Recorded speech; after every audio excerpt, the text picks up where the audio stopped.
Hello guys, నా పేరు అశోక్ కుమార్ రెడ్డి. ప్రస్తుతానికి నేను బెంగళూరు నుంచి సేలంకి వెళ్తున్నాను. సేలం నుంచి మళ్ళీ దిండిగల్ నుంచి కొడైకెనాల్కి వెళ్తున్నాను. ఇక బెంగళూరు నుంచి సేలం బస్ వచ్చేసి ఇది ఏసీ బస్సు. ఈ ఏసీ బస్సు వచ్చేసి శాటిలైట్ బస్ స్టాండ్ దగ్గర దొరుకుతుంది. దీని కాస్ట్ వచ్చేసి 300 రూపాయలు. నేను సేలం పోయేలకే సాయంత్రం 5 అవుతుంది. నేను సేలం వచ్చేసరికి 5:45 అయింది. 5కి రావాల్సింది 1 అవర్ లేట్ అయింది. ఫుల్ ట్రాఫిక్ అక్కడ. నేను ఇప్పుడు సేలం నుంచి దిండిగల్ బస్సులో ఉన్నాను. నా టికెట్ కాస్ట్ వచ్చేసి 143 రూపీస్ పడింది. నేను దిండిగల్ చేరుకున్నలకే 10 పట్టచ్చు, 9:30 పట్టచ్చు. ఒకవేళ అబ్బితే దిండిగల్కి వెళ్తాను, లేకపోతే మధ్యలో కర్రూరు నాకు ఊరు వస్తుంది. ఆ ఊరు బాగుంది. కర్రూరులో దిగేసి రూమ్ తీసుకొని పొద్దున్న దిండిగల్కి బయలుదేరుతాను. కర్రూరు నుంచి దిండిగల్కి 1 అవర్ జర్నీ.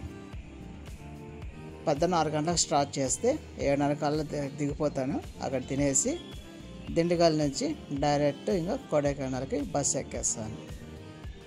ఎటు తిరిగి కొడైకెనాల్కి 10-10:30 లోపల చేరుకుంటాను. నేను నైట్ కర్రూరులో దిగేసాను. కర్రూరులో రూమ్ తీసుకున్నాను. నాకు ఏసీ రూమ్ తీసుకున్నాను. 2000 రూపాయలు పడింది. బడ్జెట్లో కూడా 700 రూపాయలు ఉంది, కానీ అంతగా నాకు నచ్చలేదు. నాకు ఏసీ రూమ్ బాగా నచ్చేసింది, తీసేసుకున్నాను. నేను కర్రూరు నుంచి దిండిగల్కి వెళ్తున్నాను బస్సులో. ఇప్పుడు టికెట్ కాస్ట్ వచ్చేసి 60 రూపాయలు పడింది, కానీ స్పీడ్ మటుకు దంచి కొడుతున్నాడు భయ. నేను 1:30 గంటకు ఎక్స్పెక్ట్ చేశాను, కానీ 1 గంటకి వెళ్ళిపోతుంది ఈ స్పీడ్లో వెళ్తే.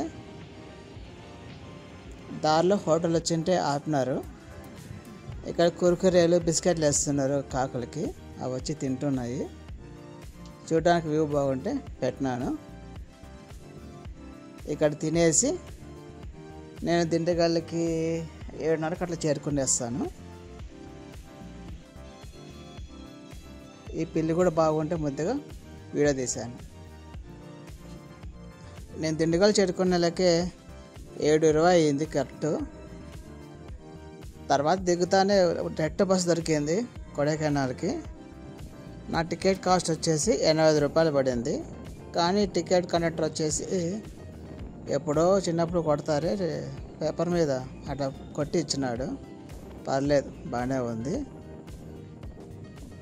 ఇప్పుడు దిండిగల్ నుంచి కొడైకెనాల్కి మళ్ళా 1.5 జర్నీ పడుతుంది, కానీ వెయిట్ చేయాలి, తప్పదు.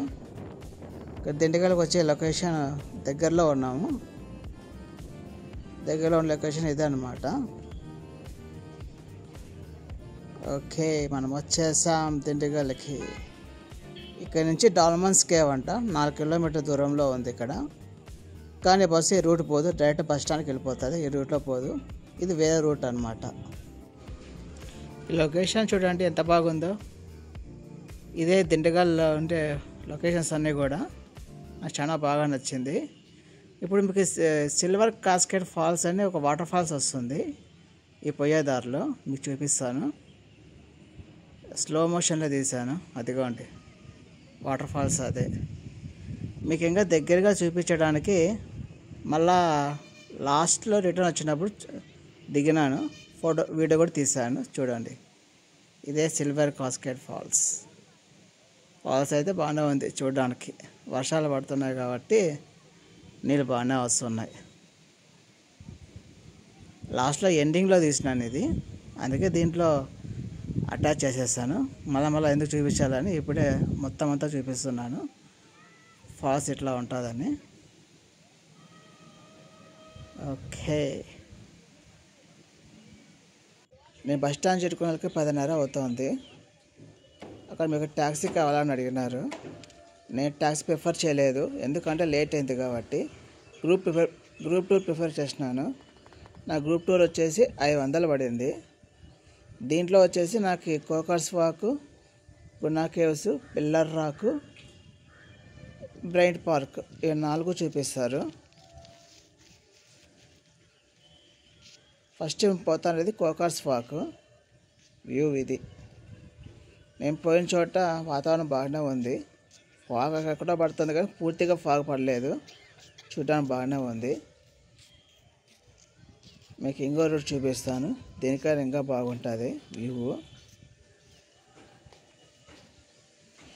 ఇక్కడ ప్రతి ఒక్క చోట కూడా ఇంగ్లీష్ పేర్లే ఉంటాయి, మామూలు మన తెలుగు వాళ్ళ పేర్లు ఇండియా పేర్లు ఉండవు. ఇక్కడ ఇంగ్లీష్ పేర్లు అన్నీ ఎందుకు ఉంటాయంటే అప్పట్లో బ్రిటిష్ వాళ్ళు పరిపాలించినారు. బ్రిటిష్ పరిపాలించినప్పటి నుంచి వాళ్ళ పేర్లే పెట్టుకున్నారు. మోస్ట్ ఆఫ్ ది ఊటీ, ఈ కొడైకెనాల్ హిల్ స్టేషన్స్ ఏవైతే బ్రిటిష్ పరిపాలించినారో వాళ్ళ పేర్లే ఉంటాయి, మన ఇండియా పేర్లు అయితే ఉండవు. అదే నేను గమనించింది. ఇక్కడ నాకు కోకర్స్ వాక్లో నాకు 45 minutes ఇచ్చినాడు. మళ్ళీ బ్రైట్ పార్క్ పక్కనే ఉంటుంది దీని ఆపోజిట్ సైడ్, దాంట్లో కూడా ఒక 7 నిమిషాలు టైం ఇచ్చినాడు. లంచ్ చేసుకొని మళ్ళీ ఇక్కడే కలుస్తామని చెప్పినాడు. 1 గంటకు రమ్మని చెప్పినాడు. ఇప్పుడు టైం వచ్చేసి 11:30 ఎట్లా అవుతుంది. ఇది చూడడానికి వ్యూస్ బాగున్నాయి కాబట్టి కొంతసేపు అయినా స్పెండ్ చేస్తాను ఇక్కడ నేను. ఇప్పటికే టైం వచ్చేసి 30 minutes అయింది. ఇంకా ఉండాలనిపిస్తుంది. ఇంకా ఎక్కువసేపు ఇక్కడే ఉంటే ఆపోజిట్లో బ్రైట్ పార్క్ నేను చూడలేను, అందుకని త్వరగా ముగించేసుకొని వెళ్ళిపోవాలి. ఇక్కడ ఏదో చిన్న పక్షి కనపడుతా అంటే నాకు నచ్చింటే వీడియో తీస్తున్నాను. అది దగ్గరకు వచ్చే కొద్దీ ఎగిరిపోతుంది. ఇప్పుడు పూరా ఎగిరిపోయింది కూడా. ఆ పక్కన ఉండే వ్యూస్ ఇవేను. ఇదే కోకస్ లాస్ట్ వ్యూ పాయింట్. ఇది పోతే ఇది అయిపోతే ఇంక ఎండింగ్ పాయింట్. ఇక్కడ నుంచి ఇంకేం లేదు ఇక్కడ. ప్రస్తుతానికైతే వర్షం ఏం పడలేదు, ఫాగ్ కూడా పడలేదు. ఫాగ్ వస్తాను కానీ అక్కడ ఉన్నది ఫాగ్, ఎటువంటి ఫాగ్ పడలేదు, చూడడానికి బాగుంది. ఇప్పుడు బ్రైట్ పార్క్ వెళ్దాము. ఇదే బ్రైట్ పార్క్. ఈ పార్క్ నాకు అంతగా నచ్చలేదు. 75 రూపాయలు పెట్టినాను కాస్ట్. కోకాస్ పార్కే మేలు, 30 రూపాయలు పెట్టినాను, అదే బాగుంది. ఇక్కడైతే ఏం లేదు పార్కులో. అక్కడ ఏదో డ్యాన్సులు చేస్తున్నారు మ్యూజిక్ పెట్టి తప్ప ఏం లేదు ఇక్కడ.